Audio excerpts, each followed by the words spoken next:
আমি friend request দিলাম অনামিকাকে। 3 দিন হয়ে গেল, এখনও অনামিকা রিকোয়েস্ট অ্যাকসেপ্ট করে নাই। আমি বাধ্য হয়ে মেসেজ করে অ্যাকসেপ্ট করতে বললাম জরুরি কথা আছে। কেমন আছেন? আমি আলহামদুলিল্লাহ। আপনি? অনামিকা আলহামদুলিল্লাহ। কি করেন? পড়তেছিলাম। আপনি? শুয়ে আছি। আপনি কি সারাক্ষণ পড়েন?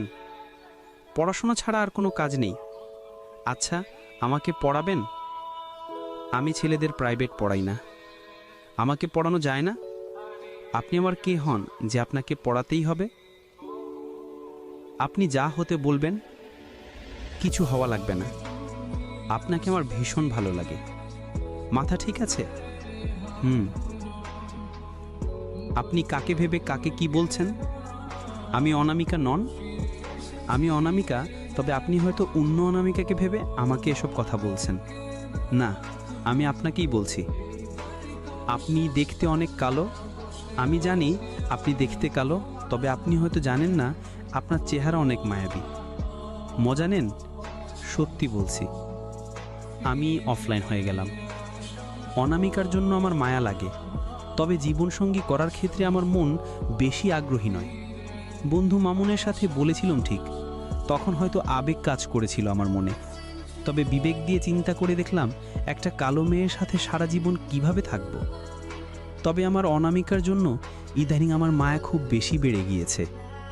কি করব কিছু বুঝে উঠতে পারছি না।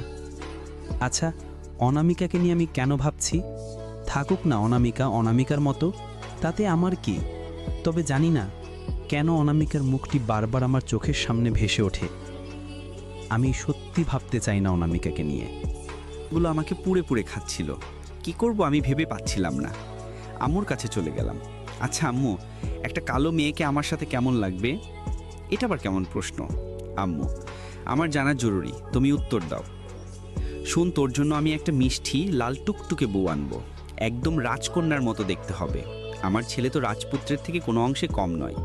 আচ্ছা মা, সবাই যদি সুন্দরী মেয়েকে জীবন সঙ্গী করতে চায়, তাহলে কালো মেয়েদের কি হবে? কালো মেয়েদের কি হবে তা জেনে তোর কাজ কি? মাথায় কিসের ভূত চাপছে তোর? এই নে পানি খা। আমি পানি খেয়ে বললাম, মা, সবাই তো সুন্দরী মেয়েকে বিয়ে করে, আমি না হয় কালো মেয়েকেই বিয়ে করব। কিসের বিয়ে করছিস? আগে পড়াশোনা কর, তারপর লাল টুকটুতে বউ এনে দিব। এখন যা, মাথা ঠান্ডা কর। আমি রুমে যেয়ে বন্ধু মামুনকে ফোন করলাম। কয়েকবার রিং হওয়ার পর রিসিভ করলো মামুন। দোস্ত, একটা কথা বল মন থেকে। আমি, কি কথা? দোস্ত, মন থেকে বল, অনামিকাকে আমার জীবনসঙ্গী করলে কেমন হয়? দোস্ত, সত্যি বলতে ওই মেয়ে তোর সাথে যায় না। এই যুগে সবাই সুন্দরী মেয়ে দেখে প্রেম করে, সুন্দরী মেয়ে দেখে বিয়ে করে। তাহলে তুই এরকম করছিস কেন দোস্ত? কি হয়েছে তোর? দোস্ত, মেয়ের কি অভাব আছে? তোর মতো হ্যান্ডসাম ছেলের জন্য অনেক সুন্দরী মেয়ে অপেক্ষা করছে। তুই একটা সুন্দরী মেয়ে দেখে প্রেম কর। এসব কাইল্লা মেয়ের কথা ভুলে যা। আচ্ছা দোস্ত, মেয়েটির জন্য আমার জন্য কেমন কেমন লাগে সেজন্যই বলতেছি। তুই সবসময় ওর কথা ভাবতে থাকিস, সেই জন্যই এমন হয়। তুই ভুলেও ওর কথা মনে করবি না, নিজেকে অন্য কাজে ব্যস্ত রাখ। আচ্ছা দোস্ত, ভালো থাকিস। আল্লাহ হাফেজ। সেদিন রাত্রিবেলা চুপচাপ শুয়ে আছি। তখনও ভাবছি আমি কি করা যায়। অনামিকাকে কেন আমার এত মনে পড়ে? কেন মায়া লাগে অনামিকার জন্য? কেন বারবার আমার চোখের সামনে ভেসে ওঠে অনামিকার ওই মায়াবী মুখ? তবে কি সত্যি আমি প্রেমে পড়েছি অনামিকার? কিছু প্রশ্নের উত্তর মিলছে না। ভাবনাগুলো আমাকে শান্তিতে থাকতে দিচ্ছে না। ফেসবুকের ইনবক্স দেখতেই অনামিকার মেসেজগুলো আমাকে অবাক করে দিল। অনামিকার মেসেজগুলো ছিল, কি ব্যাপার অফলাইন হয়ে গেলেন? আচ্ছা, আমি কালো হয়েছি, এটা কি আমার দোষ? যদি আমার দোষ না হয়, তাহলে কেন সবসময় আমার কথা শুনতে হয়?